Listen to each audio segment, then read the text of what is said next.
കാന്തല്ലൂർ പഞ്ചായത്തിൽ വികസന സദസ്സ് നടന്നു. ദേവികുളം എംഎൽഎ അഡ്വക്കേറ്റ് രാജ ഉദ്ഘാടനം നിർവഹിച്ചു. വിവിധ പദ്ധതികളെക്കുറിച്ച് പരിപാടിയിൽ ചർച്ച നടന്നു. സംസ്ഥാന സർക്കാരിന്റെ വികസന നേട്ടങ്ങൾ ജനങ്ങളിലെത്തിക്കുവാൻ സംഘടിപ്പിച്ച വികസന സദസ്സ് കാന്തല്ലൂർ പഞ്ചായത്തിലും നടന്നു. സംസ്ഥാന സർക്കാരിന്റെ വികസനങ്ങൾ ജനങ്ങളെ ബോധ്യപ്പെടുത്തുക എന്ന ലക്ഷ്യത്തോടെയാണ് വികസന സദസ്സ് സംഘടിപ്പിച്ചത്. കാന്തല്ലൂർ പഞ്ചായത്തിലെ കഴിഞ്ഞ 5 വർഷത്തിനിടെ വിനോദസഞ്ചാര ഭൂപടത്തിൽ ഇടം നേടുകയും ഗോൾഡൻ പുരസ്കാരം ലഭ്യമായത് ഉൾപ്പെടെ ഒട്ടേറെ വികസന പദ്ധതികളാണ് ചർച്ചയായത്. ചടങ്ങിൽ പഞ്ചായത്ത് വൈസ് പ്രസിഡന്റ് കൊച്ചു തെരേസ്യ മാത്യു അധ്യക്ഷത വഹിച്ചു. ദേവികുളം എംഎൽഎ അഡ്വക്കേറ്റ് രാജ ഉദ്ഘാടനം ചെയ്തു.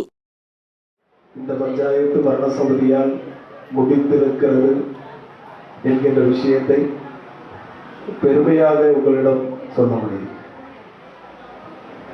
ஒரு காலகட்டத்தில் காந்தலூர் கிராம பஞ்சாயத்து எல்லா பஞ்சாயத்தும் போல ஒரு பஞ்சாயத்து மட்டும். இன்னைக்கு உலகளவில் அப்படின்னு நான் முன்னாடி சொல்வதற்கான காரணம், வெளிநாடுகளில் இருந்தெல்லாம் இது சுற்றுலா பயணியாக கேரளத்திற்கு வருகை தரக்கூடிய ஆளுகள் மூணாருக்கு வருகை தருகின்ற பொழுது, மூணாருக்கு வருகை தரக்கூடிய ஒரு ஆள் இன்னைக்கு பார்த்திருக்க வேண்டும் என்று எண்ணுகின்ற ஒரு இடமாக இன்னைக்கு காந்தலூர் கிராம பஞ்சாயத்துக்கு മാറ முடிந்தது.